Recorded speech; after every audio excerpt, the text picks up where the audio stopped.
Bonsoir et bienvenue à toutes et à tous. Je commence par me présenter. Je m'appelle Shaima Daleji. Je suis doctorante à l'université Paul Valéry et je modérerai cette table ronde ce soir en l'honneur de Jocelyne Dakhlieh. Je me permets de commencer par une anecdote personnelle. Au tout début de ma formation en études de lettres, je découvrais les grands auteurs, ce qu'on appelle les auteurs canoniques, et certains d'entre eux suscitaient toute mon admiration. Et puisqu'à cette époque, je ne fréquentais que des figures consacrées, mon enthousiasme ne leur était adressé qu'à titre posthume. Dans ma jeunesse et dans toute ma naïveté, l'association était vite faite, par syllogisme si vous préférez, entre auteurs de qualité et consécration post-mortem. Je pensais que tous ceux que j'admirais étaient forcément des auteurs qui ne sont plus. Mon premier choc était de découvrir en 2008 que, vraiment à titre d'exemple, Julia Kristeva, la sémioticienne, que moi j'avais lue et étudiée au même temps que Gérard Genette, vivait. Et même qu'elle exerçait au sein de l'université Paris 7. Depuis, j'ai appris à reporter mon admiration aux vivants, encore fallut-il les reconnaître. Pour cela, il faut pouvoir sortir de l'histoire faite et s'inscrire dans l'histoire se faisant, se réancrer au présent. C'est donc au présent que je vous dis tout le plaisir et tout l'honneur personnel que j'ai aujourd'hui à modérer cette table. D'abord, pour une raison très simple et presque égoïste, c'est qu'on a rarement l'occasion, dans sa vie d'apprenti, de retrouver son maître.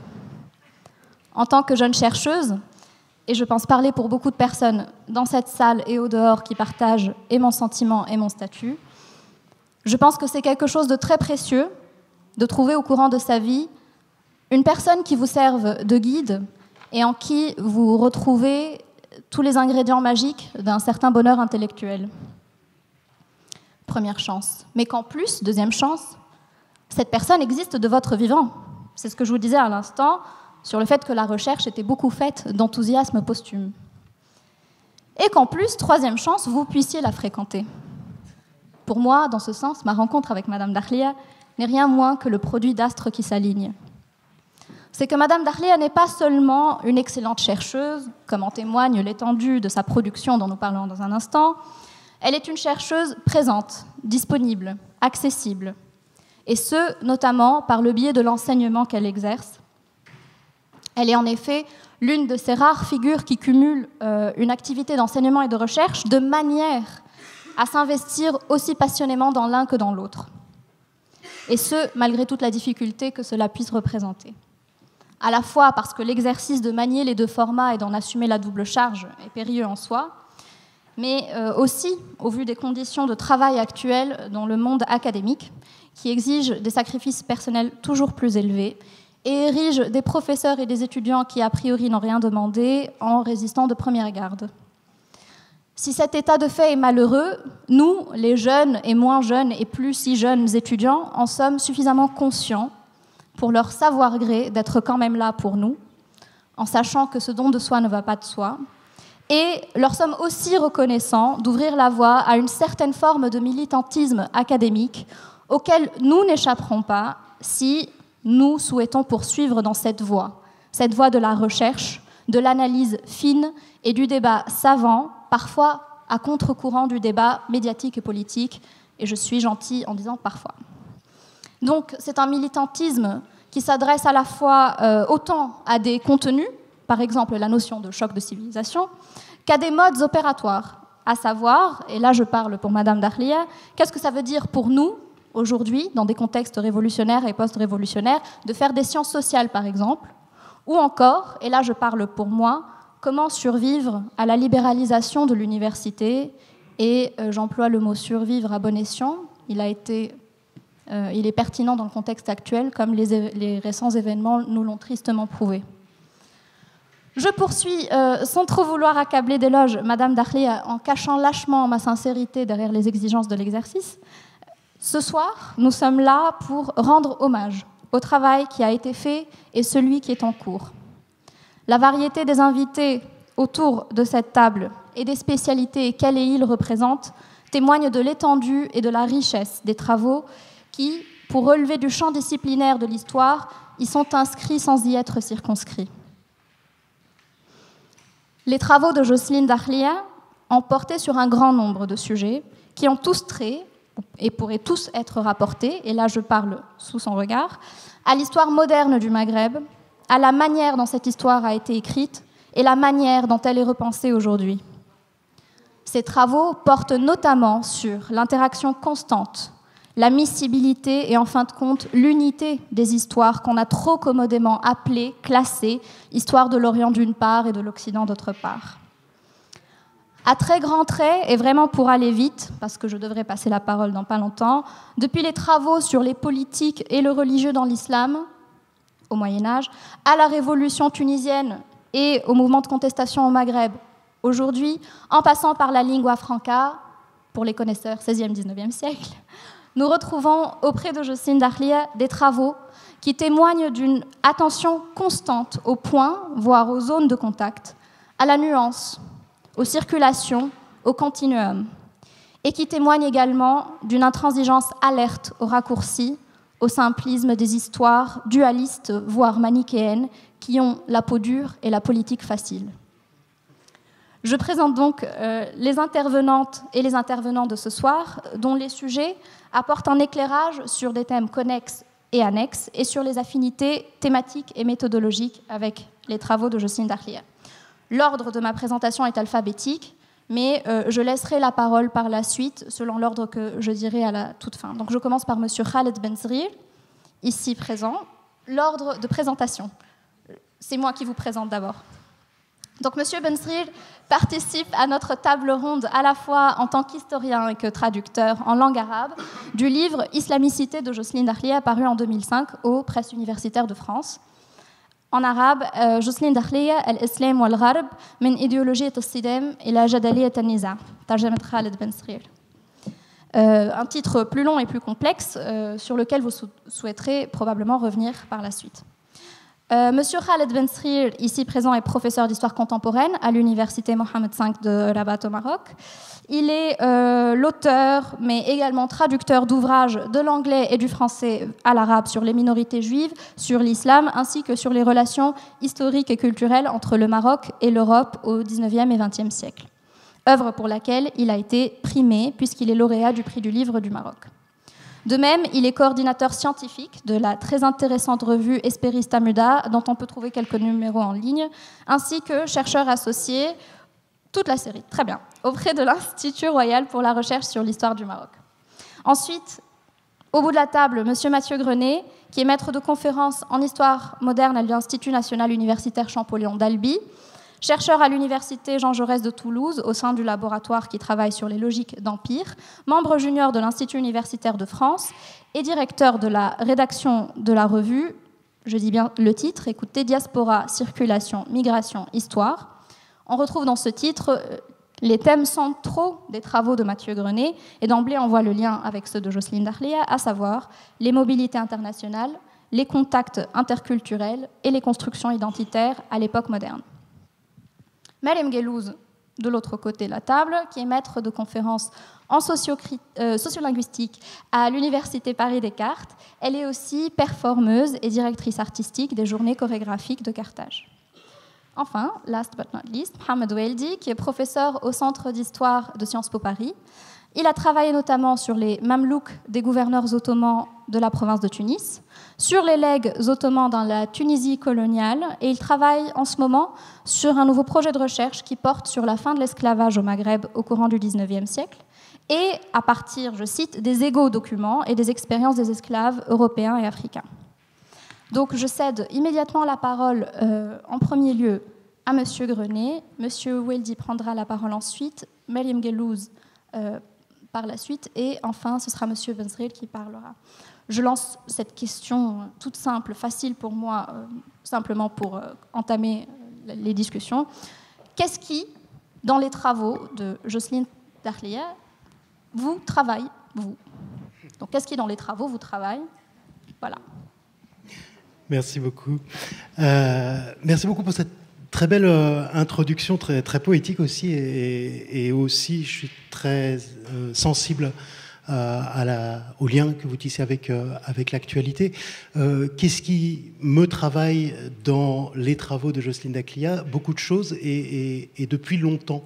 En fait, en préparant cette rencontre, je me suis rendu compte avec un petit peu d'étonnement et pas mal d'émotion que ça faisait 10 ans qu'on s'était rencontrés dans le cadre d'une PRI, le projet Recherche Intercentre Transméditerranée. Et je ne suis pas particulièrement un aficionado des chiffres ronds, mais il m'avait semblé justement que cet accompagnement que vous m'avez prodigué, qui fait beaucoup écho à ce dont vous avez parlé avant, a été extrêmement formateur pour tout un tas de raisons. Et les premières sont à chercher du côté de cette rencontre initiale. On a une quinzaine de minutes, c'est ça, hein? D'accord. Donc les premières sont à chercher du côté de cette rencontre initiale. C'est déjà une forme de pratique collective de la recherche et que vous m'avez véritablement fait découvrir.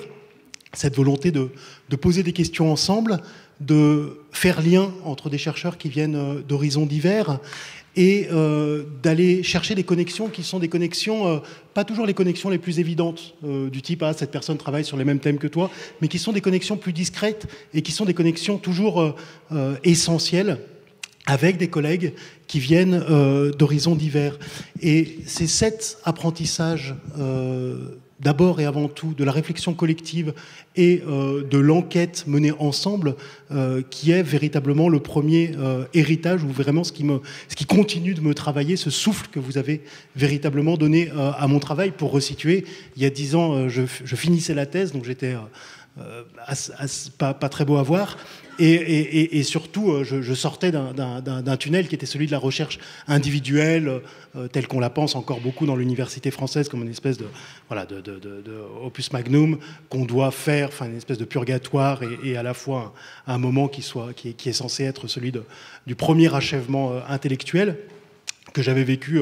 Non pas comme un drame, mais comme quelque chose d'assez difficile à surmonter. Et tout d'un coup, arriver et à quelques mois de déposer le manuscrit, être invité à l'EHESS à parler devant un public justement constitué de Mohamed Waldi, de Natividad Planas, de Anne-Lise Neve, de Thomas Glesner, etc. C'est-à-dire des gens qui étaient dans ce partage-là, m'a énormément aidé à me projeter dans l'après. En l'occurrence, un des héritages forts de cette dynamique-là, c'est véritablement celle de poser des questions ensemble et de ne pas avoir peur de poser des mauvaises questions, de ne pas avoir peur de se tromper, de faire des hypothèses pour ce qu'elles valent, de oser les formuler à voix haute, de les coucher sur le papier et de reprendre tout ça encore et encore, de le remettre sur le métier. Et c'est cette double dimension à la fois de stimulation et j'allais dire d'émulation d'une part et de l'autre, d'une part de courage et une part d'exigence qui me semble véritablement caractériser à la fois votre travail et la trace que ça a pu laisser sur moi et ce que j'en ai emporté. Alors, j'ai déjà eu l'occasion d'en parler avec vous assez récemment quand vous êtes venu à Toulouse, mais moi, il y a quelque chose qui m'a toujours intéressé, ce sont les barrières disciplinaires, et il y a quelque chose qui m'a toujours surpris, c'est de vous voir qualifier jusque sacro-saint Wikipédia qui ne se trompe jamais, d'anthropologue et d'historienne. Et ça, c'est quelque chose qui m'a beaucoup interrogé au premier abord. Non pas comment peut-on être anthropologue et historien, ça j'ai fini par faire mon deuil du fait qu'il y avait des collègues qui étaient beaucoup plus doués que moi sur beaucoup plus de terrain, mais simplement sur ce que voulait dire cet anthropologue-là.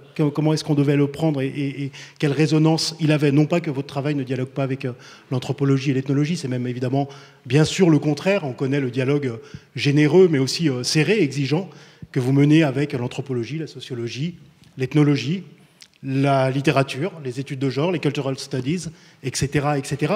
Mais simplement, il m'a semblé, au-delà des différentes réceptions disciplinaires de votre travail, que cet anthropologue-là, il marquait il masquait plutôt trop souvent encore une forme d'impensé autour de l'histoire du Maghreb qui était tacitement renvoyée à une forme d'alter-historicité qui aurait été irréductible à ce que nous qualifions d'histoire pour des autres espaces, et notamment l'histoire européenne. Ça, c'est quelque chose qui m'a profondément marqué, puisque c'est quelque chose que j'ai toujours eu en face de moi sur les terrains qui étaient les miens, c'est-à-dire grosso modo la Méditerranée orientale, et je n'arrivais pas à pointer.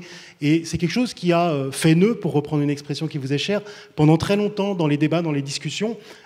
Comment lancer le dialogue interdisciplinaire, à quel prix? Et c'est pas pour rien que les personnes qui sont rassemblées ici viennent d'horizons très différents. À quel prix? Qu'est-ce qu'on laisse en route quand on compare? Qu'est-ce que le courage de comparer nous fait, enfin, à quoi est-ce que ça nous fait renoncer? Moi, je vous revendique comme historienne, comme pas mal de mes collègues, et je vous lis en historien, et c'est aussi parce que justement vous avez une conscience critique du temps. Et ça, c'est une deuxième chose sur laquelle véritablement votre travail fait... non pas héritage, parce que c'est funèbre de dire héritage, mais fait trace dans ma propre réflexion. Je pense que c'est évidemment pas un hasard si votre premier grand livre, L'oubli de la cité, justement, est tiré d'une étude autour d'une mise en ordre du temps, une parmi tant d'autres, qui est une mise en ordre, en l'occurrence une mémoire collective, celle des habitants de l'oasis du Jérid au sud-ouest de la Tunisie, où vous avez mené donc ces 250 enquêtes auprès des habitants de l'oasis et qui vous ont permis de montrer qu'ils déconnectaient assez radicalement l'histoire de leur région de l'histoire de l'État, et qu'en réalité ce sont des histoires subsidiaires, pourrait-on dire, celle de la famille, celle du lignage, qui prenaient la place qui prenait le relais quand il s'agissait de tresser ou d'ériger ou d'inscrire une identité collective dans une mémoire partagée. C'est sur la base de ce que vous avez appelé une amnésie politique que vous en êtes venu à penser cette histoire. En l'occurrence, qui prend en charge l'histoire du groupe quand le groupe ne se reconnaît pas dans des espèces de macro-narratives, comme on dirait en anglais. En l'occurrence, cet oubli du politique, parce qu'il touche une mémoire collective qui ne s'incarne pas dans le modèle sacro-saint traditionnel de l'État-nation, il interroge en retour notre propre incapacité à saisir les formes intermédiaires de cohésion sociale et politique propres aux sociétés maghrébines. Alors, moi qui ne suis pas un historien des sociétés maghrébines, c'est quelque chose qui a fait énormément écho au travail que je menais à l'époque sur les mécanismes de ce que j'ai appelé la fabrique communautaire. C'est un peu pompeux comme titre, mais ça dit assez précisément, enfin, ça cherche à dire mal ce que vous avez très bien dit à partir d'un autre terrain. C'est comment est-ce qu'on peut faire sens, dans les sciences sociales, mais je pense au-delà, aussi d'un point de vue civique, de formes de cohésion sociale et politique qui ne renvoient pas aux expériences ou aux cadres immédiats que sont l'État, la corporation, etc., etc. Et là, votre travail, je l'ai vu de mes yeux dans mon propre laboratoire, avec Claire Jules de la Rivière, etc., a véritablement influencé, il nourrit la réflexion de toute une génération d'historiens qui est celle qui redécouvre Hippie Thompson, qui redécouvre toute une analyse qui a été extrêmement importante au tournant des années 70, autour des formes de résistance, autour des alter-histoires, autour des modes alternatifs de faire corps, etc., mais qui les redécouvre à votre prisme à vous, c'est-à-dire avec justement cet éclairage qui n'est pas l'éclairage traditionnel qui a été élaboré au sein d'une historiographie finalement assez centrée sur l'Europe occidentale. Et donc de montrer qu'il y a alors des homologies, des analogies, ce qu'on veut, d'une rive à l'autre de la Méditerranée, m'a paru immédiatement extrêmement important pour décloisonner la Méditerranée, mais aussi pour enrichir la discussion. Cette question du politique en terre d'islam, alors évidemment vous l'avez creusé, donc je suppose qu'il n'y a pas tous les autres couvertures de livres, mais on peut quand même citer le Divan des rois en 98 ou l'Empire des passions en 2005, où là encore vous reveniez sur la nécessité de discuter pied à pied les interprétations culturalistes, non pas pour les répudiées d'un revers de main, mais parce que ces interprétations culturalistes, elles partent d'un socle qui est un socle qui lui-même doit être contextualisé, doit être historicisé, et elles débouchent sur, évidemment, des positions qui sont des positions dont vous avez rappelé tout à l'heure ce qu'elles avaient de charge politique, qui doivent être évidemment critiquées. C'est dans le Divan des rois l'idée du rapport étroit entre politique et religieux, l'idée qu'il n'y aurait pas d'indissociation par nature entre le politique et le religieux en terre d'islam. Vous avez bien montré qu'il y avait de la place pour une pensée, pas laïque, mais séculière du politique, qu'il y avait aussi la place pour une pensée du bon gouvernement. Une fois de plus, on retrouve des analogies fortes avec ce qui a été traité sur d'autres terrains. Dans l'Empire des passions, vous reveniez évidemment sur le despotisme oriental, qui est souvent présenté comme consubstantiel à la culture politique islamique, et vous montriez que justement, ce qui se jouait dans le despotisme oriental, c'était aussi un traitement des affects. Il ne s'agissait pas uniquement de parler politique, pour le dire vulgairement, mais de resituer le rôle des affects dans la prise de décision politique. Et donc, c'était une forme de mise en abîme de l'orientalisme, l'arbitraire du pouvoir n'étant que, finalement, la liberté laissée aux affects. Alors que vous avez très bien montré qu'il y avait un débat public qui existait, qui a toujours existé à l'intérieur de l'islam, et ceci depuis très longtemps.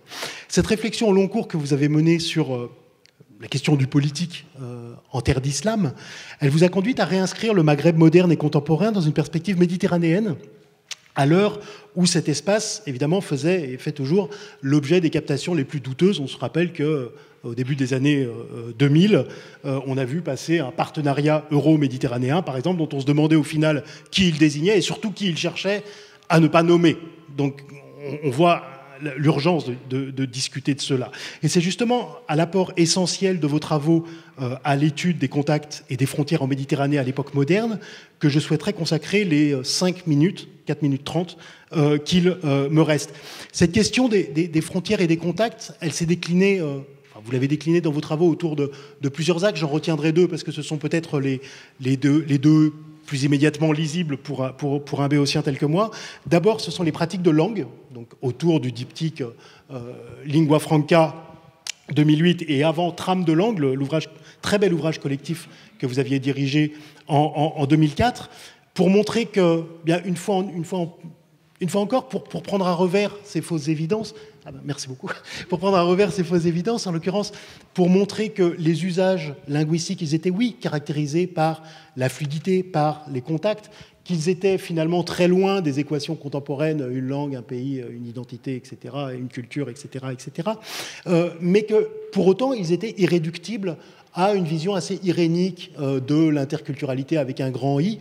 En l'occurrence, votre travail, il a conduit à interroger quelque chose qui, à mon sens, est essentiel. Et Wolfgang Kaiser, par exemple, dans ses travaux, a abondamment travaillé là-dessus également. C'est comment rendre compte du fait qu'au moment même où vous avez un essor de la course méditerranéenne, c'est-à-dire de l'activité corsaire, vous avez un essor de la lingua franca. C'est-à-dire comment est-ce que vous rendez compte, en tant qu'historien, du fait que le pic d'adversité, historiquement lui-même constitué, on pourrait y revenir, enfin historiographiquement lui-même constitué, correspond aussi au moment maximum où on a besoin de canaux pour communiquer. Et donc, comment est-ce qu'on fait pour prendre en charge cette question de l'altérité, d'une adversité qui va parfois jusqu'à la violence, c'est-à-dire comment est-ce qu'on fait pour comprendre au mieux cette tension qui a littéralement pollué le débat historique depuis très très longtemps. Vous faites vous-même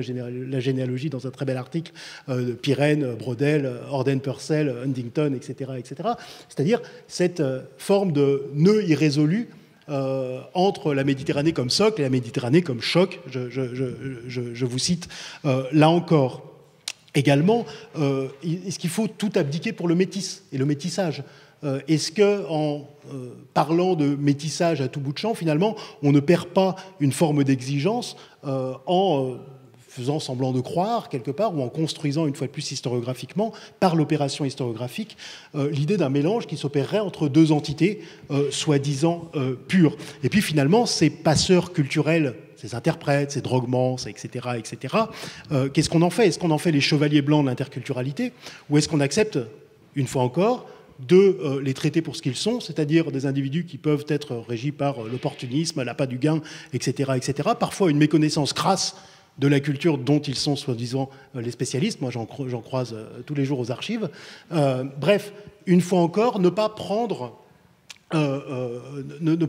trop naïvement ce qui peut nous être asséné par un certain air du temps autour des connexions, du métissage, des passeurs, etc., etc. Mais une fois encore, remettre ça au prisme de la critique. Et puis le second chantier que j'ai évoqué en introduction, c'est celui sur la présence musulmane en Europe médiévale et moderne, qui s'articule, une fois encore merci, autour des musulmans dans l'histoire de l'Europe, les 2 volumes que vous avez co-dirigés avec Bernard Vincent et Wolfgang Kaiser.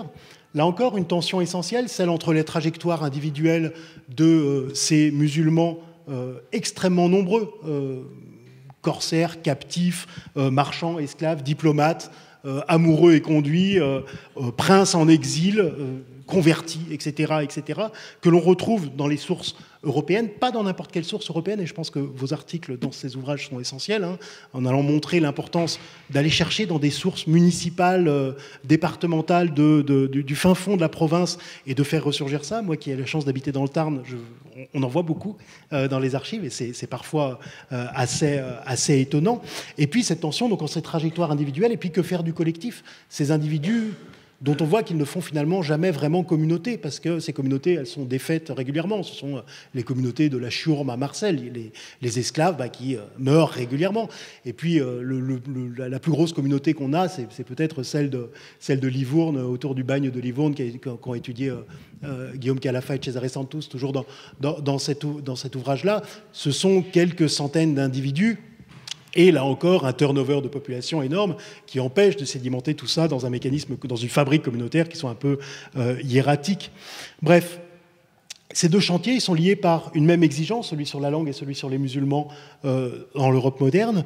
En l'occurrence, celle de resituer les enjeux forts de notre contemporain dans une longue durée, non pour leur reconnaître une antériorité de fait sur notre présent, ça c'est ce que les historiens aiment bien faire, mais pour interroger la manière dont pratique et représentation ont évolué dans la durée jusqu'à justement faire nœud, pour reprendre cette expression. C'est notamment le sens de votre invitation à penser la dynamique des conflits et des rapports entre le nord et le sud de la Méditerranée, à distance des perspectives hégémoniques de la Méditerranée comme socle ou comme choc, je le disais tout à l'heure, c'est-à-dire soit comme ensemble cohérent et unifié, ou au contraire comme le théâtre perpétuel d'un affrontement sans cesse rejoué entre islam et chrétienté.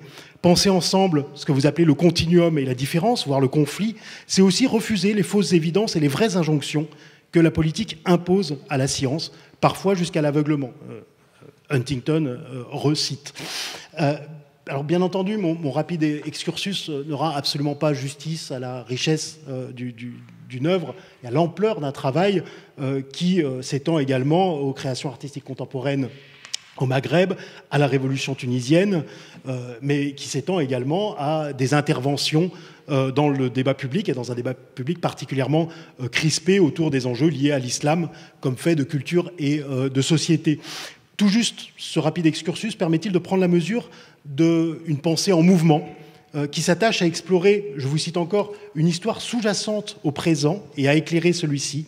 Et c'est cette pensée attentive, pensée curieuse, exigeante, généreuse, qui constitue à mon sens un repère dans le champ des études méditerranéennes. Un repère essentiel parce que c'est un repère à la fois intranquille, celui de toujours remettre, une fois de plus, l'ouvrage sur le métier. Quand vous interrogez la construction de la Méditerranée comme ère culturelle, à rebours d'un discours qui est lui-même le fruit d'une construction historiographique longue, je l'évoquais tout à l'heure, mais un repère fécond, notamment quand vous invitez à troquer les fausses certitudes de schémas de pensée confortablement manichéens pour traquer ces continuités diffuses, si peu spectaculaires et pourtant si essentielles, qui d'une rive à l'autre et d'un siècle à l'autre animent, connectent et donnent sens à cette Méditerranée dont vous êtes l'une des plus lumineuses arpenteuses et l'une des plus profondes exégètes. Merci beaucoup.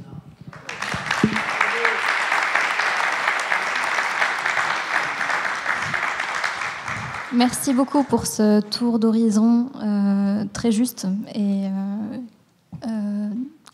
assez complet, finalement. Je vous remercie d'avoir mis le doigt sur ce que vous avez appelé une forme d'impensé de l'histoire et sur ces continuités diffuses. Je passe immédiatement la parole à Monsieur Weldy, qui va nous parler des travaux de Jocelyne Darclay avec un focus plus tunisien, il me semble. Pas uniquement ? Ou maghrébin. Alors, rectif. Oui, je vais revenir sur ces livres qui ont été projetés. Pour moi, c'est un grand honneur d'être ici parmi mes collègues pour rendre hommage aux travaux de Jocelyne Darclay, parce que je me souviens très très bien de ma première rencontre avec Jocelyne, mais plutôt avec son premier livre, celui-ci, L'oubli de la cité. C'était Place Clichy, un vendredi soir, quand je passais les concours de l'enseignement. Il faut dire que le moral a été très bas. Et lire cet ouvrage a été pour moi une source d'émotion assez forte, d'émotion intellectuelle évidemment.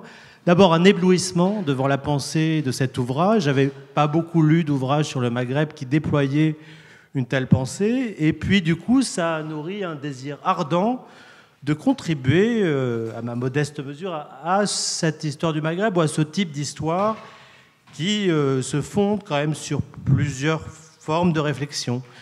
Et Jocelyne et sa recherche sont pour moi des modèles pour 3 raisons. D'abord pour les qualités de directrice de recherche, directrice de travaux, de thèse, de master, mais aussi d'habilitation, j'en ai bénéficié. Parce que c'est une direction qui se fait avec beaucoup d'humanité, mais aussi de distance critique. Et ensuite et surtout parce que chacun de ces livres, chacun de ces articles est une intervention intellectuelle puissante, qui amène à penser autrement nombre de sujets, y compris l'histoire moderne et contemporaine du Maghreb. Et enfin parce que chacune de ces interventions a une finalité civique, on peut dire aussi politique, pour aller contre toute simplification, contre toute essentialisation du monde musulman, pour aller contre des pensées simplistes qui s'évertuent à distinguer et à opposer monde musulman et monde occidental. Donc le but de ma courte intervention, je vous rassure, sera justement de souligner de mon point de vue quelques-unes des contributions majeures de Jocelyne Darclay au fil de ses ouvrages et articles qui nous aident à repenser une histoire du Maghreb moderne et contemporain.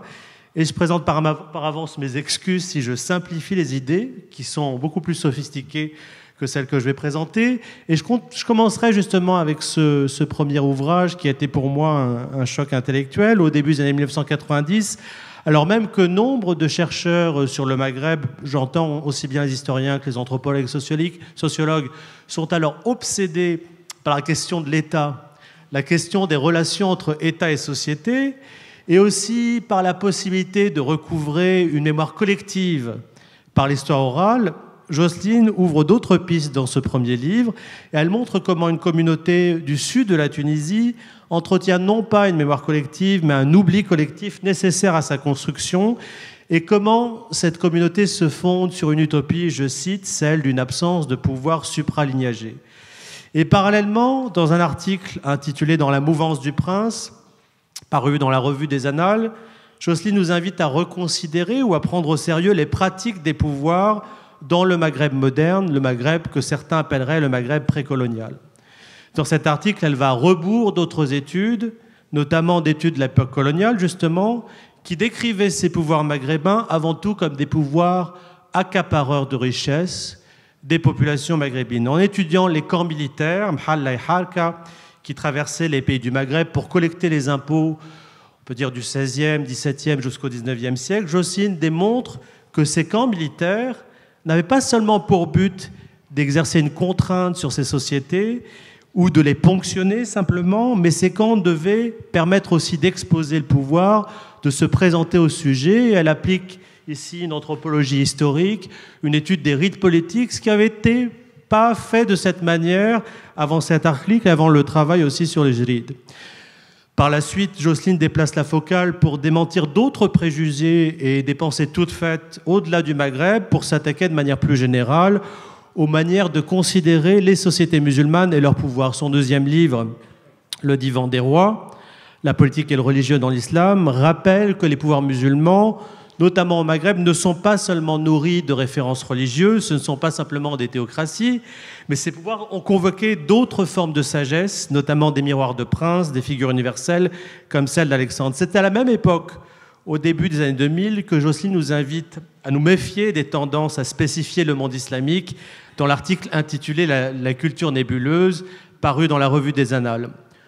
On peut penser que c'est dans ce sens, afin d'aller contre le paradigme qui s'impose dans les années 2000, d'une séparation et d'une différenciation entre mondes occidentaux et musulmans, que Jocelyne lance et coordonne un chantier collectif de plusieurs années qui vise à retrouver les traces des musulmans dans l'Europe moderne, peut-être aller trop vite, dans les 2 volumes sur les musulmans dans l'histoire de l'Europe.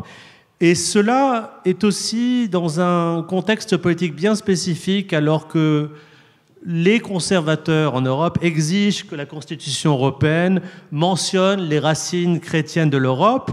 Le but de l'ouvrage, c'est de nous amener à penser l'histoire de cette Europe comme l'histoire pas seulement des communautés chrétiennes et juives, mais aussi comme le fruit d'une longue et ancienne intégration, même invisible, des musulmans en Europe. Cependant, il ne faut pas voir d'angélisme dans cette préoccupation et ses ambitions pour une autre lecture des relations entre les 2 rives de la Méditerranée. Étudier ces relations et les continuités entre ces mondes sociaux, européens et musulmans, ne signifie pas masquer les conflits et les distances. Et dans la Lingua Franca, histoire d'une langue métisse en Méditerranée, Jocelyne explore une langue mêlée, faite de termes latins, parfois arabes, qui fut certes une langue partagée par des locuteurs d'origines différentes, mais qui fut, je cite, cette lingua franca, un lieu neutre, emprunté par plusieurs au terme d'un chemin vers l'autre, où l'on s'arrête à mi-distance. Et cette idée d'une langue comme lieu neutre, comme lieu tiers, m'avait profondément intéressé à l'époque, et c'est là, dans ce livre, comme dans d'autres ouvrages, la force de la pensée de Jocelyne, que de concevoir des idées extrêmement lumineuses qui éclairent et surprennent à la fois. Et c'est au moment même de la parution du premier volume des musulmans de l'histoire de l'Europe qu'une autre surprise se produit pour nous tous, à savoir le changement de régime politique en 2011 en Tunisie, autrement dit la révolution. Et cet événement, de mon point de vue, conforte l'une des idées majeures qui sous-tend l'œuvre de Jocelyne, le refus de penser les sociétés maghrébines et musulmanes dans une complète altérité, dans une complète spécificité. La révolution tunisienne rappelle non seulement l'universalité de culture politique, le partage de culture politique, mais aussi le danger à exceptionnaliser à distance des sociétés, et notamment les sociétés maghrébines. Et dans Tunisie, le pays sans bruit, j'espère que vous regardez, un ouvrage là encore lumineux, paru à chaud chez Actes Sud en 2011, dans la foulée de la Révolution, Jocelyne démontre que les régimes autoritaires post-coloniaux en Tunisie de Bourguiba Ben Ali ont justement joué de cette idée de l'exceptionnalisme à maintenir, à défendre cette idée d'un pays d'exception où les droits des femmes étaient plus avancés, pour trouver un appui extérieur et maintenir leur domination. Et cet ouvrage très court est, de mon point de vue, une très belle illustration de la créativité de la pensée de Jocelyne, de la profusion de cette pensée, et des liens qu'elle parvient toujours à rendre intelligibles et intelligents entre réflexion historique et combat politique sur les 2 rives de la Méditerranée. Je vous remercie.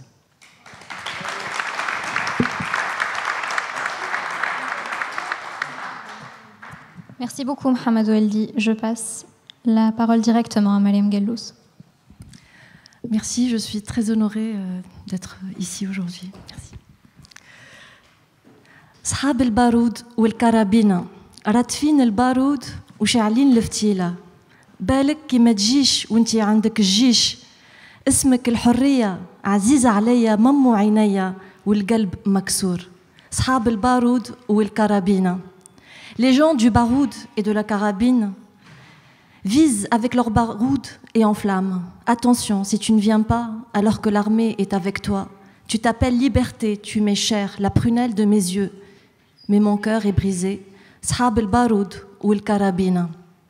Les gens du baroud et de la carabine dont parle ce chant révolutionnaire algérien sont les combattants, les guerriers, les chasseurs. Un chant qui résonne souvent dans les fêtes au Maghreb et dont les paroles ont été largement transformées dans des versions plus commerciales, plus récentes et plus connues. Le mot baroud, reconstruit à travers les flous étymologiques de son origine entre l'arabe, le berbère, le persan, a circulé dans les langues autres. La langue française en retiendra les baroudeuses et les baroudeurs, le baroud d'honneur pour celui qui lutte pour une cause perdue d'avance. En tant que terme baroudeur, il est lui-même marqué par une histoire, celle de la guerre puis de la colonisation. Shab al-Baroud, les gens des armes, présents dans la culture populaire et les arts de combat au Maghreb sous le nom de fantasia, une cérémonie de parade chevaleresque où les cavaliers défilent avec des tirs d'armes, des prouesses acrobatiques et des danses. C'est ce mot, fantasia, que choisit Jocelyne Dakhlia comme mot emblématique d'une langue. Une langue pas comme les autres, une langue anationale, aterritoriale, une langue qui n'appartient pas, hors sol, hors champ, la lingua franca.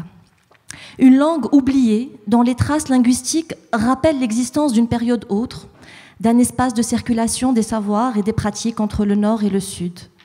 Si un seul mot pouvait résumer ces faits d'amnésie et de recomposition de la mémoire par la langue, il faudrait retenir fantasia, nous dit Jocelyne Dakhlia. Pourquoi fantasia? Car c'est là un mot événement qui porte en lui la mémoire discursive pour dire l'oubli. L'oubli d'une langue qui a existé, qui a marqué. L'oubli d'une histoire autre que celle du conflit et de la douleur. Que reste-t-il de la fantasia aujourd'hui?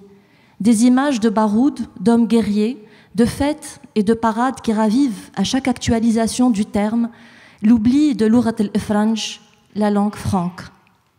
Jocelyne Dakhlia explique: fantasia réfère à la provocation, à la bravade, à toutes les attitudes de défi, à l'art de faire des embarras, mais aussi à la parade.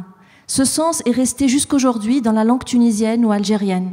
L'arabe dialectal moderne a donc conservé un sens de fantasia, plus proche de la langue franque que du français. Néanmoins, la signification de ce terme sous la plume de Medeb ou de Djebar n'est jamais dialectale. La fantasia, devenue le nom d'un rituel qui performe la lutte et la dignité des guerriers arabes et berbères face à l'ennemi colonial, se voit folklorisée par le regard orientaliste, la réduisant à un simple simulacre de jeu de baroud, là où elle est la mise en scène de la rébellion, de la liberté et la performance possible d'une révolte toujours possible. Resémantisée, la fantasia, mémoire de la langue franque, disparaît dans les récits des orientalistes et ceux des auto-orientalistes. Si la lingua franca a disparu, sa trace est présente, parsemée dans les dialectes, mais la filialité est effacée, oubliée. Dans quelle langue on se souvient et de quelle langue on se souvient? Jocelyne Dakhlia part du postulat de la souffrance liée aux langues du Maghreb, bilinguisme, diglossie. Renfermé dans la binarité langagière, le maghrébin ne pourrait avoir qu'un rapport douloureux avec elle, dépossession de la langue, imposition d'une autre, acculturation. Le conflit des langues entre arabisation et francophonie, arabe et berbère, marque cette bipolarité des représentations des langues du Maghreb qui devient un terrain d'étude foisonnant pour le sociolinguiste désireux de déconstruire les rapports entre langue, territoire et nation. La recherche sur le nationalisme linguistique comme concept qui travaille les agencements entre des pratiques et des représentations linguistiques liées à l'histoire des États-nations ne peut faire l'impasse d'une épaisseur historique, notamment à travers une recherche pluridisciplinaire liant l'histoire à la sociolinguistique. Jocelyne Dakhlia précise, elle n'est pas linguiste, et pourtant son œuvre témoigne de son devenir linguiste, de l'érudition d'un regard de linguiste sur les pratiques langagières. Le sociolinguiste, travaillant sur la bataille idéologique au Maghreb entre francophonie et arabisation, risque de s'enfermer dans des préconstruits sur l'histoire du Maghreb, où ce qui appartient à la période précoloniale serait en dehors de ses compétences, plutôt du domaine de l'historien ou du philologue. Pourtant, l'apport des ouvrages de Jocelyne Dakhlia est d'imposer cette épaisseur historique dans toute démarche en sociolinguistique du Maghreb, de légitimer un regard historien dans les méthodologies sociolinguistiques et enfin de décentrer le regard dans un pas de côté précolonial et donc décoloniale. Sa recherche sur la lingua franca est un travail sur la mémoire des langues et la mémoire dans les langues. La mémoire qui rappelle l'oubli d'un métissage antérieur à la colonisation. Si le décolonial s'annonce en tant que projet heuristique comme un retour à un soi antérieur ou une restauration d'un soi précolonial, alors comment retrouver ce soi déjà effacé, reconfiguré? La lingua franca dit un impossible retour, un impossible oubli, le soi étant déjà traversé par d'autres subjectivités, mélangées, transformées. Si le geste théorique de décoloniser ne refuse pas le fantasme d'un retour à soi, quelle teneur épistémologique peut-il avoir face à un phénomène tel que la lingua franca? Jocelyne Darleya répond, mais un retour à soi aujourd'hui supposerait à l'inverse le renoncement à toute fiction duelle et une oreille plus attentive à ce qui dans la langue révèle une histoire d'emblée plus complexe et intriquée. Son étude sur la lingua franca permet de penser une théorie décoloniale au-delà du piège du fantasme d'une pureté précoloniale. La lingua franca est un magnifique exemple de branchement linguistique, dans la mesure où elle nous informe en tant que sociolinguistes que les pratiques langagières au Maghreb, au-delà des divisions binaires, au-delà de la dépossession, au-delà de la douleur, sont inscrites dans une historiographie liée au rapport complexe entre l'islam et l'Occident. Elle propose d'en finir avec le fantasme d'une pureté langagière, un vrai berbère ou un arabe non contaminé, un monolinguisme figé, fermé. La conclusion du livre revient sur le dialogue entre Khatibi et Derrida, deux maghrébins interrogeant la souffrance de leur langue. Derrida rappelle à Khatibi la douleur du trait d'union qu'il institue en tant que sujet franco-maghrébin. Expulsé du lycée, déchu de sa nationalité française et ayant perdu sa langue maternelle, reformulant sa douleur de la perte de la langue dans un « je n'ai qu'une langue, or ce n'est pas la mienne ». Derrida se présente comme plus endolori, plus torturé et plus franco-maghrébin que Khatibi, car monolingue, d'une langue qui ne lui appartient pas, refusant ainsi de reconnaître la violence coloniale qui régit le bilinguisme de Khatibi. Comment sortir du monolinguisme de l'autre? La sociolinguistique est claire sur cette impossibilité du monolinguisme. La langue n'est que pratique de la pluralité, praxis et histoire de branchement. Le livre nous invite à l'exercice difficile de penser la langue en dehors de tout nationalisme méthodologique. La lingua franca est la possibilité d'une langue déterritorialisante, une langue sans territoire, sans nation. Elle n'appartient pas. Une possibilité d'un rapport serein, apaisé dans la langue. Mais alors, est-ce pour cela qu'elle a disparu? Une langue sans drapeau, sans armée, sans institution, peut-elle survivre? Telle est la question du sociolinguiste. Elle disparaît avec le fait colonial et les États-nations. Pas assez savante ou pas assez clivante. L'orientalisme ne s'y intéresse pas. Elle est, comme le précise Jocelyne Darleya, le contraire même d'une langue de civilisation et n'est la langue maternelle de personne. Et pourtant, elle n'est pas la langue de la concorde ou de l'harmonie, elle est aussi celle de la captivité, de l'assujettissement et de la haine. Contrairement au sabir, dans la pratique indexe le mépris, la lingua franca dénote la distance. Il faut donc prendre en compte le glissement sémantique qui touche la notion de métissage. Dans le cas d'une langue franque qui ne signifiait pas une forme d'allégeance des musulmans à l'Europe, et un sabir où se jouent des nouveaux rapports de force entre l'arabe et le français, entre le dominant et le dominé, entre le colon et l'indigène. Le français au Maghreb devient alors, pour reprendre une expression de Jocelyne, la lingua franca impériale, qui clive les espaces du nord et du sud, des lettrés et des moins lettrés. Le fait colonial n'est certainement pas le point de départ des contacts des langues, mais en transforme les rapports. Le contact est désormais imposé, nommé, normé. Et si choc il n'est pas dans la découverte de l'autre. Celle-ci a déjà eu lieu bien avant la colonisation, mais dans le rapport de domination. L'oubli du métissage précolonial, l'oubli d'une langue, l'oubli de son histoire est en soi une violence coloniale. L'étude de Jocelyne Darleya informe le sociolinguiste qui travaille sur le Maghreb sur la possibilité d'un décentrement du regard de l'historien, nécessaire à une vision décoloniale des pratiques langagières qu'elle tend à complexifier, en rappelant l'impossibilité d'un retour à soi, car le soi a toujours été fait de branchements et de circulation. Lingua franca ou sabir, deux pratiques langagières qui parlent de dignité, oubliées pour l'une, perdues pour l'autre. Il ne s'agit plus alors de prendre le parti de la décolonisation, mais plutôt, et cela rejoint une lecture tout à fait personnelle, de tendre à une forme de recolonisation. Le corpus étudié par Jocelyne Dakhlia révèle ces locuteurs arabes qui se rappellent du français, langue imposée, et oublient la lingua franca qui trace la mémoire d'une romanité précoloniale.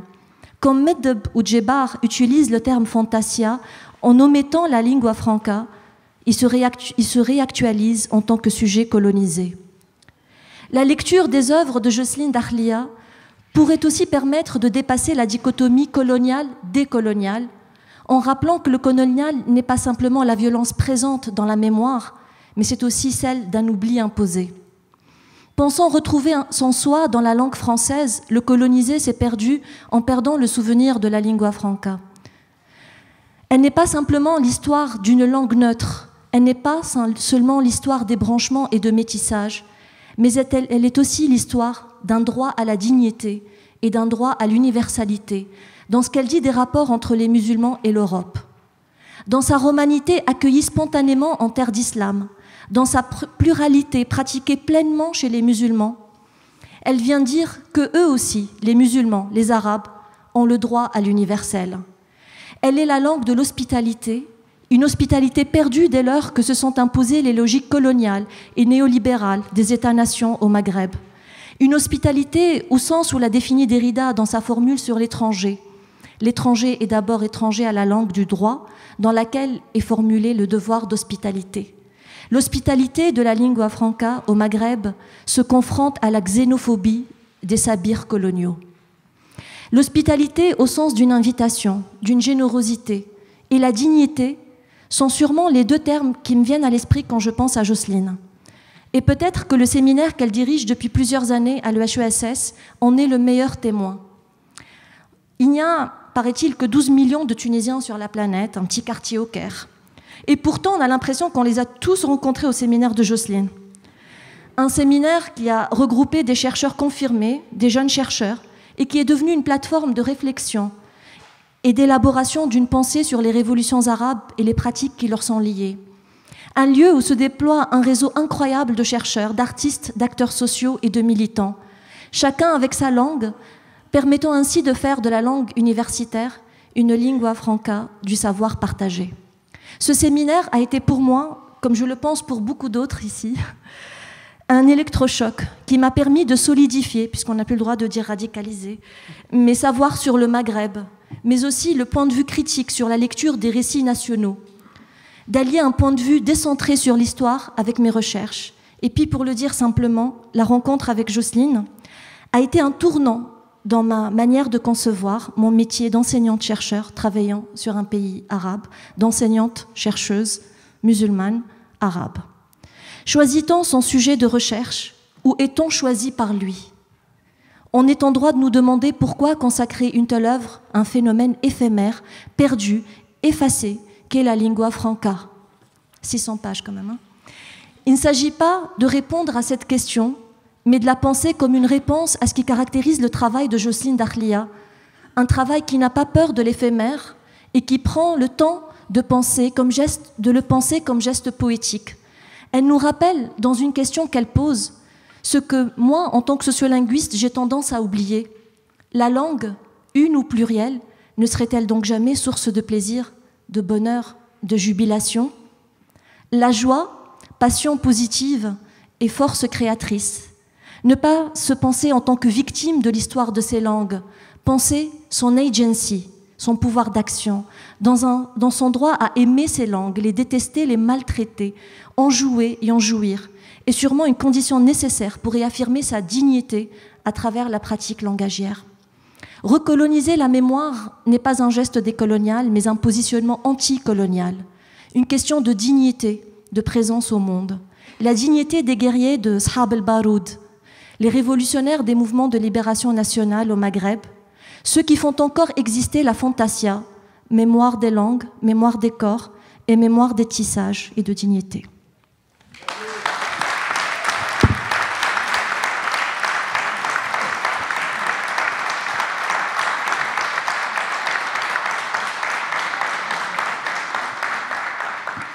Merci beaucoup. Je passe la parole maintenant à Monsieur Benzrir. Je ne commente pas, donc que mes collègues ne se froissent pas, parce que je veux respecter le temps, parce qu'après Monsieur Benzrir, le mot de la fin sera donné à Madame Dahlia.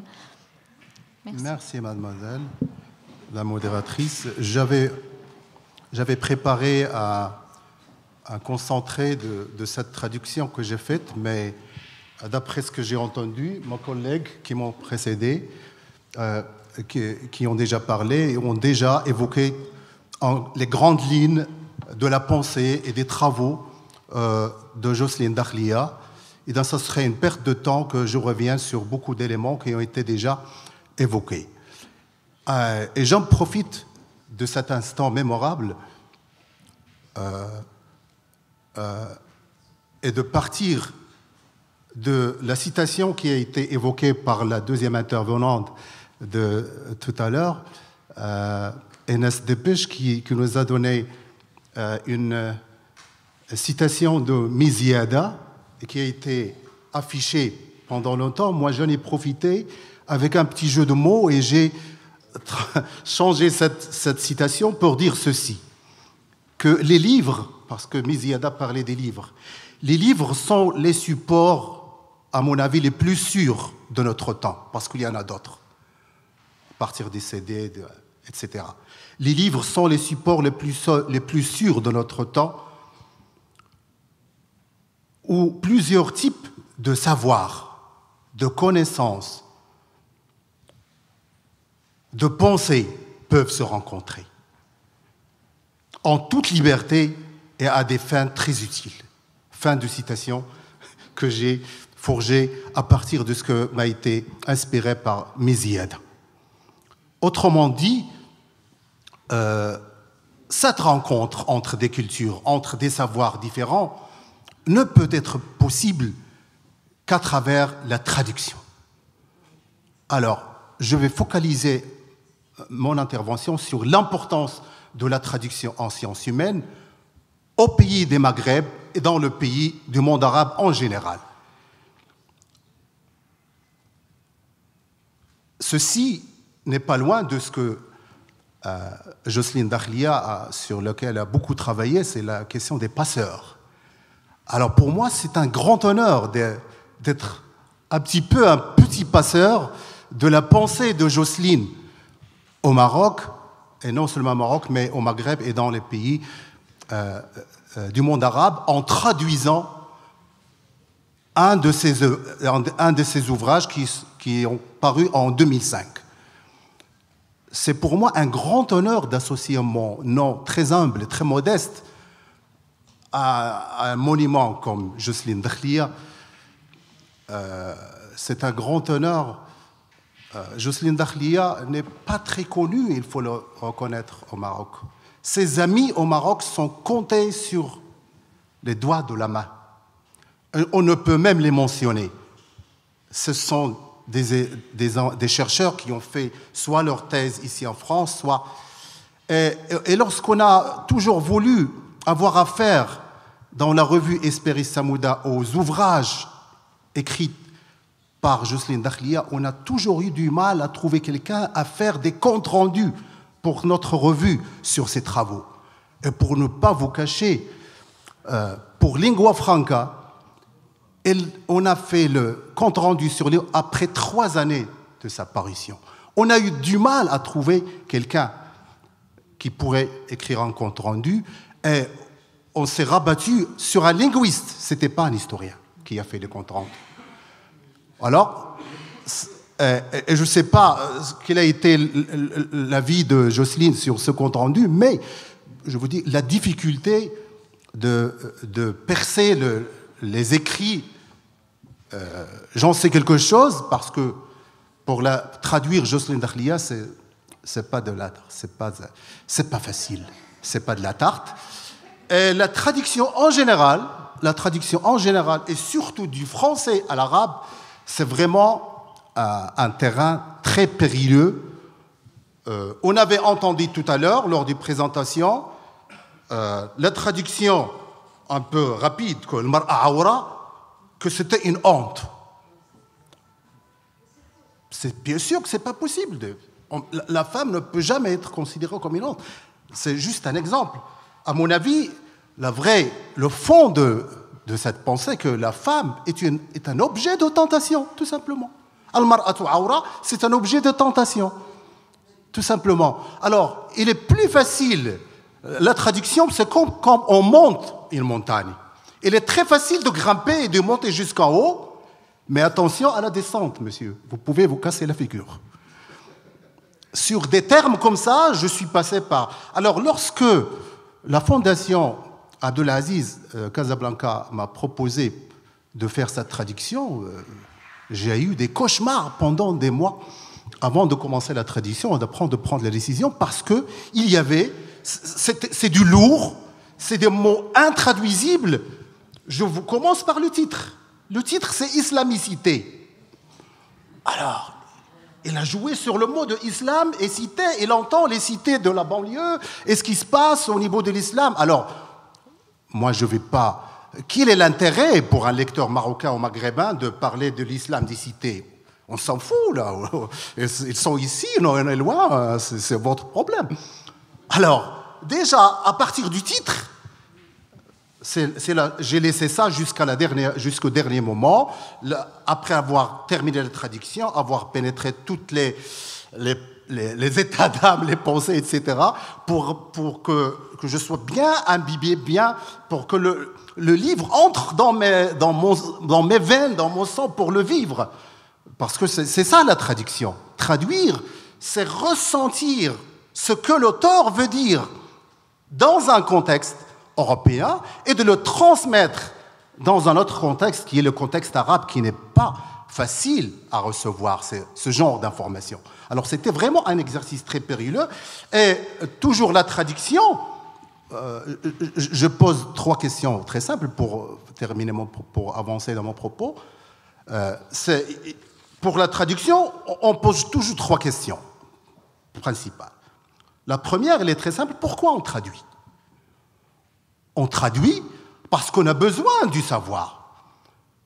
La traduction, c'est un travail pragmatique. Les premiers traducteurs ont été utilisés pour le commerce, il ne faut pas l'oublier. Et parfois, les gens communiquent rien qu'avec des signes. Il y avait le langage des signes qu'on utilise aujourd'hui, il a été déjà utilisé par les Phéniciens qui étaient venus dans la Méditerranée, etc., sans parler de l'importance de la lingua franca. On a toujours communiqué avec les signes. Alors, les deuxièmes traducteurs qui vont faire surface, c'est lorsqu'on a commencé, lorsqu'il commençait à avoir des relations entre la rive sud et nord de la Méditerranée, la question de la course, de la piraterie, le rachat d'esclaves, etc., on avait besoin de traducteurs. Alors la traduction s'impose à un certain moment parce que c'est impératif, il nous faut des traducteurs. Et c'est devenu un métier lucratif. Si vous traduisez, vous arrivez à traduire, vous êtes Newton de votre temps parce que vous êtes capable de transmettre un savoir. Alors je ne m'étale pas là-dessus, mais pourquoi on a traduit ces livres? On a traduit ce livre, et d'ailleurs c'est le seul ouvrage de Jocelyne Dakhlia qui est traduit en arabe. Et ça laisse poser énormément de questions. Pourquoi? Pardon. Les musulmans dans l'histoire de l'Europe viennent d'être traduits. Ah oui, à Beyrouth. C'est très récent. Alors, je me réjouis d'entendre cette concrétisation parce que j'allais faire une recommandation et demander à faire quelque chose pour qu'on traduise aussi. Mais maintenant, je me réjouis d'entendre. Pourquoi on a traduit? Parce qu'on a besoin de ce savoir. Parce que ce savoir, ces questionnements, cette thématique nous interpellent aussi en Afrique du Nord, nous interpellent aussi au Maroc. C'est pour ça qu'on a traduit. Il y a des idées avancées par Jocelyne Dakhlia sur l'islam en France. Par exemple, elle dit que l'islam est mal connu en France. Je dis la même chose. L'islam est aussi très mal connu au Maghreb. Le résultat, on le connaît. Cette mauvaise connaissance de l'islam. Alors, c'est très bien de réveiller un peu les démons et de rappeler aux gens, les musulmans eux-mêmes, qu'eux aussi au Maroc, en Algérie, en Tunisie et dans le pays, que l'islam n'est pas aussi, n'est pas profondément connu. À qui on traduit? Ça, c'est la question très importante. Qui est le public visé par les traductions? Quand on veut traduire un livre, on cible des lecteurs d'une certaine discipline ou d'un certain niveau ou quelque chose comme ça. Alors, on a traduit ce livre pour les étudiants en premier lieu au Maghreb. Pourquoi? Parce que nos étudiants n'arriveront jamais à lire des livres écrits avec un français pareil, mais ils n'arrivent pas à lire les livres écrits en français tout court. Tout à l'heure, ce matin, je marchais à rue des Écoles et je suis passé par 3 maisons d'édition qui produisaient qui éditaient des ouvrages sur le Maghreb. Ça, c'est pas la peine de faire un peu de publicité. Mais j'étais triste parce que les titres que j'ai vus, et quand est-ce que ces titres-là seront lus par les intéressés? Parce que c'est des livres publiés dans le quartier latin. Les intéressés sont au Maghreb, sont dans le pays musulman. À quoi ça va servir sans cette traduction? D'où l'importance de penser sérieusement à cette question. Pourquoi? Parce que le français, et je le dis à haute voix, est en perte de vitesse dans le pays du Maghreb. Il est en perte de vitesse et surtout dans les départements des sciences humaines. Nous avons un grand problème de communication en français. Nous avons un département d'histoire, mais des départements d'histoire, mais la majorité des historiens qui sont dans ces départements à l'université Mohammed V ont une connaissance de moins en moins importante de la langue française. C'est un constat. D'où l'importance de traduire le maximum d'ouvrages qui paraissent et qui peuvent intéresser ce public. Comment on traduit? La troisième question, là c'est très technique. Bien sûr, traduire, c'est un travail très fatigant. Quand on décide, on choisit de traduire une œuvre quelconque, il faut se préparer à travailler au moins 10 heures à 12 heures par jour pour parfois traduire 2 ou 3 pages pendant 1 année ou 2 années. Il faut se faire lire et relire pour ne pas tourner au ridicule parfois, parce que parfois on fait des erreurs monumentales. Et nous connaissons ce qui s'est passé avec la traduction du livre de Abdullah Al-Aroui. Il y avait un traducteur qui dit Taza, qui s'écrit avec Ta, et qui met Taza, par exemple. Et j'en passe. La traduction est très très difficile et très ingrate. Et les gens essayent toujours de chercher le petit...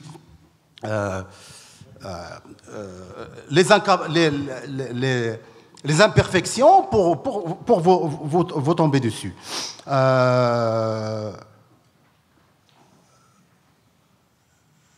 Je crois que, pour ne pas dire des bêtises, je m'arrête juste devant le titre. Comment comment on a résolu le problème du titre, d'islamicité au titre que vous voyez, Al-Islam ou Al-Gharb, min idéologia as-sidam ila jadaliyati an-niza'. Je dois remercier Jocelyne Dakhlia, que je ne voulais pas embêter lors de la traduction. Elle est là, elle peut en témoigner. Je ne lui ai jamais posé la question, qu'est-ce que vous entendez par ceci ou par cela? Mais malgré son programme très chargé, et à un moment où elle était très préoccupée par des soutenances et des colloques, etc., j'ai dit à Jocelyne, votre livre est paru en 2005. Et on est en 2019. Il s'est passé beaucoup de choses. Il faut absolument au moins avoir une autre introduction. Et je me rappelle que ça a été fait dans des moments un peu difficiles, mais c'est ce qui m'a sauvé. et qui m'a fait sortir de l'engrenage, du problème d'islamicité, parce qu'on voulait que le titre soit percutant et en même temps clair, mais qui reflète la pensée, ce que voulait dire Jocelyne Dakhlia. Alors, en français, c'est l'islam et l'Occident, parce que c'est de ça qu'il s'agit. Même si ce qui se passe ici en France concerne l'islam, mais c'est toujours le rapport entre l'islam avec un grand I, avec un petit I, dans toutes ses dimensions, et non seulement avec la France, mais aussi avec l'Occident en entier. Et Jocelyne Dakhlia se plaint, il disait que c'est le livre qui a le plus mal marché, qui a le plus mal circulé. Et moi, je l'ai contredit parce que j'étais à l'université de UCLA et je l'ai trouvé le livre. Et il y avait des gens qui ont déjà lu. Le livre, malgré, même s'il n'a pas, il a fini par trouver ce public. Et maintenant, avec cette version arabe, nous espérons lui donner une autre vie et lui permettre une large circulation. L'islam et l'Occident, alors, personne ne peut nous contredire. On est en plein dedans, c'est bien. Mais pour être plus percutant, j'ai dû travailler une phrase de Jocelyne Dakhlia dans laquelle elle citait « sortir du choc pour entrer dans le conflit ». Et on a mis l'islam ou l'Occident de l'idéologie du choc à la dialectique du conflit. Je m'arrête là. Et j'invite et je recommande à ce que soit l'Institut du monde arabe ou d'autres organismes ailleurs, parce que la traduction, ça demande pas seulement des traducteurs, ça demande une stratégie. Et cette stratégie, elle est vraiment absente. Tous les traducteurs au Maroc sont comme des arbres qui poussent tout seuls et qui sont là, et personne ne fait attention à eux. Et pour le prix du livre du Maroc, chaque année, seulement 19-20 titres sont présentés pour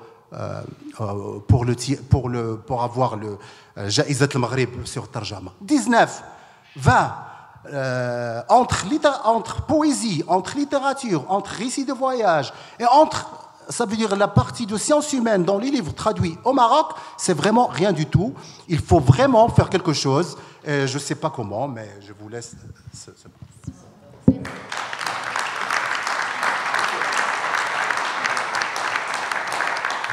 Je vous remercie pour votre communication, Monsieur Bensrir. Je me permets quand même de faire une toute petite synthèse avant de céder la parole à Madame Dakhlia. Il y a beaucoup de choses qui sont revenues dans toutes les communications. Au tout début, on a entendu le terme lecture éblouissante. Donc il a été beaucoup question comme ça de métaphores lumineuses. Ensuite, de ce côté-ci de la table, je retiens dans la communication de Mohamed Weldi choc intellectuel. Je retiens également le fait que la lecture de Madame Dakhlia est tombée à pic dans un moment de morale pas très haut. Et je reconnais effectivement quelque chose de l'ordre de l'effet Madame Dakhlia, l'effet de la lecture Madame Dakhlia, qui peut être effectivement thérapeutique, parce qu'il y a quelque chose au moment où on lit les livres de Madame Dakhlia qui vous met un peu en paix avec vous-même. Et c'est cet effort de retrouver, ça a aussi été dit par Mohamed Weldi, d'autres sagesses. Ça vous sort des schémas préconçus, ça vous sort des grilles de lecture préfabriquées qui vous enferment, qui sont ressassées à l'envi, qui pour tout vous dire, vous fatiguent. Et on est tous enlisés, en fait, dans des lectures, dès qu'il est question de monde arabe, d'islam. Et donc, en fait, c'était cette impensée de l'histoire, encore une fois, qui a été mentionnée par Mathieu Grenet tout à l'heure. Lire Jocelyne Dakhlia vous permet de mettre le doigt sur quelque chose que vous avez senti et que vous n'étiez pas capable de dire. Et c'est toute la difficulté, en fait, de traduire un tel texte, parce qu'il réussit à dire ce que d'autres n'ont pas dit avant lui, je trouve. Et je pense que j'ai l'assentiment de mes collègues ici. Vous mettez enfin le doigt, et ça vous fait cet éblouissement sur cette impensée, sur quelque chose que vous aurez pensé être ineffable et qui pourtant était si simple, qui était sous vos yeux tout le temps, mais votre regard n'a pas pu ne pas dévier, n'a pas pu le voir. Donc les autres sagesses qui existent depuis longtemps et depuis toujours, le fait que l'histoire, comme c'était, je ne sais plus, ah oui, c'était également M. Grenet qui l'avait dit, les historiens aiment à dire ça existait en fait depuis longtemps, mais ce n'est pas que ça en fait. Il s'agit de restituer les enjeux au présent. Moi, j'ai commencé par parler des vivants, des penseurs vivants, et ne serait-ce que de les reconnaître. C'est une pensée où, en lisant le passé, vous vous retrouvez également au présent. Vous vous rendez compte, non pas des ponts et des passerelles, qui sont des termes qui désormais me débectent personnellement, mais de la continuité. Encore une fois, c'est ce sentiment qui vous saisit à la lecture de Jocelyne Dakhlia, de cette évidence-là, l'évidence d'une continuité. C'est quelque chose qui est présent. Donc voilà, en lisant l'histoire, en revenant dans ce passé, on ne fait pas que retrouver le présent, on retrouve du passé dans le présent, et ça a quelque chose de rassérénant. Les lectures ne sont pas lénifiantes pour autant. Jocelyne Dakhlia reste très lucide, met en garde contre toutes les formes d'irénisme, contre toutes les formes de pacification, de lissage de l'histoire, au présent comme au passé. La lingua franca n'est pas l'histoire des truchements, des tolgemens. Elle est l'histoire de cette continuité, de ces continuums, finalement. Donc, vous êtes dans votre déterritorialisation. Pour moi, en tant qu'étudiante, et pour les chercheurs post-coloniaux, décoloniaux, vous faites face à une forme d'oubli, en fait. Et tout d'un coup, vous l'avez sous les yeux et ça vous met en paix en fait avec vous-même et avec l'histoire. Donc vraiment un grand merci pour ça, parce que je pense qu'on est nombreux. Et c'est cette capacité à rendre la nébuleuse lumineuse, justement. Donc à mettre peut-être un peu de fantasia dans nos vies et à nous faire recouvrer ce sentiment justement de dignité, à ce barreau d'honneur donc, qui est la lecture des travaux de Madame Dakhlia. Parce que c'est ce que M. Benzrel disait en fait. Nous n'avons pas juste des problématiques en commun, Orient-Occident, nous avons des oublis et des ignorances en commun. Et l'histoire telle qu'elle est faite par Madame Dakhlia, avec sa capacité à mettre le doigt sur l'impensé de l'histoire, c'est cette histoire qui permet de combler des oublis et vous mettre en lien avec vous-même. Donc, merci beaucoup pour ça. Et c'est maintenant que je vous cède la parole pour vous donner le mot de la fin. Voilà. Merci beaucoup.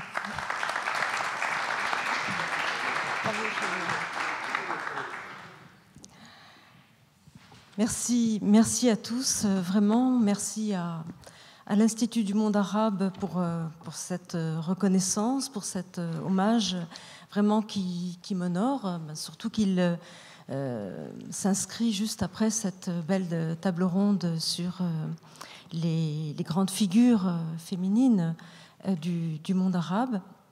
Donc merci beaucoup pour cette invitation, et merci à vous tous qui êtes venus spécialement pour prendre la parole, venus de loin pour certains d'entre vous. Merci pour votre présence et surtout pour tous ces éloges et commentaires. Et merci au public présent. Ça me touche beaucoup que vous soyez là. Je voudrais juste dire que la recherche, surtout en histoire, c'est un travail qui est un travail solitaire, même si je sais qu'on a parlé de mon goût du travail collectif et de l'enseignement, mais tout ça n'a pas de sens s'il n'y a pas aussi un travail solitaire qui est assez ingrat pour les historiens. On est seul face au texte, face à la table, et on a souvent l'impression de se battre contre soi-même. D'abord, on se bat contre l'envie de se lever, tout simplement, pour aller parler à des gens bien vivants, et non pas simplement pour s'adresser à des hommes et des femmes disparus qui ne vivent que sur le papier ou dans l'archive. Mais aussi, je dirais que c'est un travail où on se bat contre soi-même, parce que, effectivement, quand on fait de la recherche, pour avancer, il faut constamment se remettre en question, il faut constamment accepter de voir ce qu'on ne voyait pas, il faut sortir de ces cadres préconçus. C'est une violence finalement, et ça c'est un travail ardu et effectivement souvent solitaire. Et c'est pour ça que je suis tellement heureuse d'une occasion comme celle-ci, qui me permet de voir que finalement, tous ces moments de solitude payent. Le travail peut être compris, peut parler à d'autres. Quelque chose passe, en grande partie aussi grâce aux traducteurs. Quelque chose se transmet et ça, c'est très fort de le ressentir. En tout cas, c'est très fort pour moi ce soir. Un second point que je voudrais partager avec vous, c'est tout le contraire de ce que je viens de vous dire. C'est que je n'ai pas vu le temps passer pendant toutes ces années. Je n'en reviens pas, en fait, que ce soit déjà l'heure du bilan. Les années de recherche ont filé à toute vitesse. Le travail est solitaire, oui, il est ardu, mais il est aussi stimulant, passionnant, captivant. Mais je dirais aussi que ça a passé très vite parce qu'on est dans un moment qui nous attrape et nous accapare. J'ai l'impression que depuis que j'ai commencé à faire de la recherche, le temps s'est accéléré, l'histoire s'est accélérée. Nous vivons dans un moment qui est de toute façon une situation d'urgence. J'ai soutenu ma thèse avec une certaine tranquillité en 1989, avec certes déjà une forme d'investissement civique, politique dans la recherche, mais de manière assez paisible. Et puis, immédiatement après, l'histoire s'est accélérée avec deux événements. La guerre du Golfe, d'une part, qui a complètement bouleversé le rapport à l'islam et au monde islamique dans le monde. Et puis, en France, la crise du foulard, qui a traduit un bouleversement au moins de même ampleur dans l'espace français et au-delà en Europe et encore au-delà.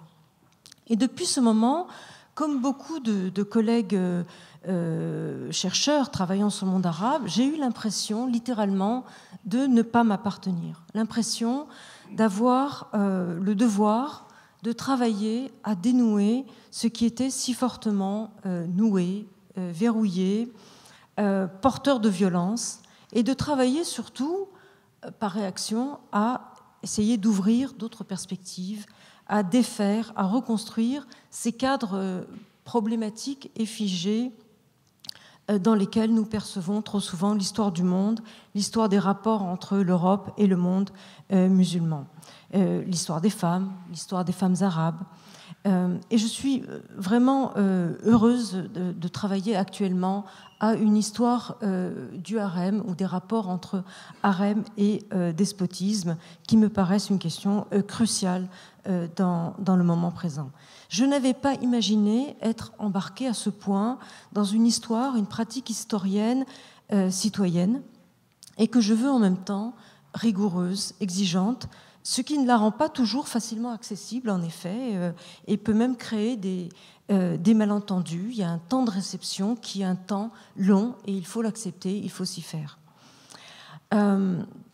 Alors, le grand écrivain palestinien Emile Habibi avait eu une formule un jour dans une interview. Il avait dit « Je me sens comme un poirier qui, toute sa vie, aurait produit des aubergines parce qu'il faut bien nourrir le peuple. » Alors, je ne me compare évidemment pas à Emile Habibi, et puis je n'ai rien contre les aubergines, mais cela me parle, cette idée que nous sommes aussi responsables de nos contemporains, que nous sommes tous responsables les uns des autres. Et je pense possible, à notre mesure, en tant qu'historien, en tant que chercheur, de travailler à ouvrir de nouveaux espaces de pensée, de nouvelles voies de lecture de l'histoire, pour une reconsidération du monde arabe ou islamique, et pour aussi être en paix avec nous-mêmes. Je pense que c'est quelque chose d'important, et de nous apporter à nous-mêmes un surcroît de dignité, une réhabilitation et un droit aussi à la joie d'être ce que nous sommes. Dans les crises terribles que nous vivons, il ne s'agit plus de répondre simplement. Il ne s'agit plus d'apporter des réponses qui sont nécessairement des réponses défensives à des questions qui sont toujours des questions que nous n'avons pas formulées, des questions qui nous sont imposées et auxquelles nous pouvons répondre mal, justement, parce que nous ne les avons pas formulées et que ce ne sont pas des questions justes. Il s'agit donc de proposer d'autres questions. Il s'agit donc de repenser autrement les termes des problèmes et d'ouvrir des nouveaux questionnements ou de contribuer à ouvrir et même imposer des nouveaux questionnements, faire en sorte que d'autres répondent à nos propres questions. Et c'est pourquoi je suis particulièrement reconnaissante donc à l'IMA ce soir de m'offrir ce moment d'hommage que je dédie à tous ceux qui œuvrent dans ce moment tout simplement pour plus de justice et d'égalité.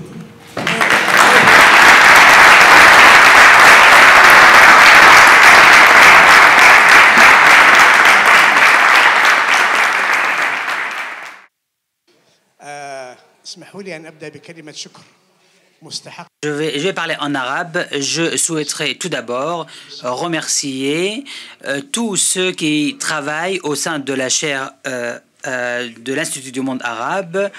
En premier lieu, M. Al-Tayyib Al-Aroussi. Donc, M. Al-Tayyib Al-Aroussi, je le connais depuis les années 80. Je sais qu'il il effectue à peu près 70% des missions de mission de la chaire. Donc, il mérite des applaudissements de notre part. Je remercie également Lamia et Azzeddine qui ont travaillé avec nous. Et Azzeddine continue à travailler avec nous. Et ce sont vraiment des vrais travaux énormes et surtout lors des difficultés. Je remercie également nos partenaires à l'Institut de Bruxelles. Je remercie Madame Naïma et Mohamed Ould Ebnou, Yahya Belhassan. Je remercie tous les intervenants. Je suis extrêmement heureux, je suis très heureux de voir cette nouvelle génération qui parle vraiment avec beaucoup de profondeur. Je remercie Monsieur le Président de l'Institut et je remercie Madame Jocelyne Dakhlia qui a accepté modestement cet hommage et donc la cerise sur le gâteau.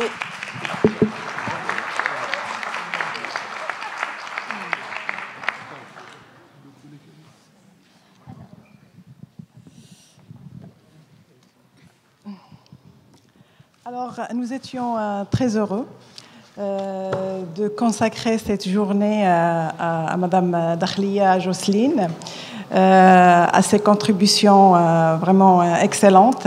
Nous sommes aussi heureux de vous avoir parmi nous. Merci à vous tous, mesdames, messieurs, d'être parmi nous aujourd'hui. Merci à l'équipe organisatrice. Merci, Dr Marjab Zahrani, directeur de l'Institut du monde arabe, à Monsieur Tayyib Ould Al-Aroussi, responsable de la chaire de l'IMA, à Monsieur Azzeddine et à Mademoiselle Lamia, à tous les intervenants, à notre président, Monsieur Jacques Lang, et à tous les présents ici. Merci et merci.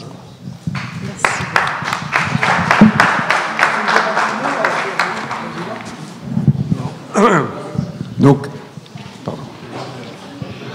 Non, merci à mon tour et pardon. Non, je n'ajoute pas d'autres mots. Je remercie le directeur général qui, à travers cette chaire de l'IMA, réalise des miracles, des merveilles à Paris, un peu partout dans le monde. Et c'était ce matin, ou cet après-midi plutôt, un nouveau miracle. Votre présence, mesdames et messieurs, ce que j'ai pu entendre, qui était assez touchant, merveilleux, étonnant, sortant des sentiers battus, apportant des regards neufs, originaux, forts, décapants. Et votre intervention a été le clou, si j'ose dire, de ce moment rare et beau. Et bravo, monsieur le directeur général, de nous offrir toutes ces merveilles. Et je crois qu'on va vous remettre à présent un document qui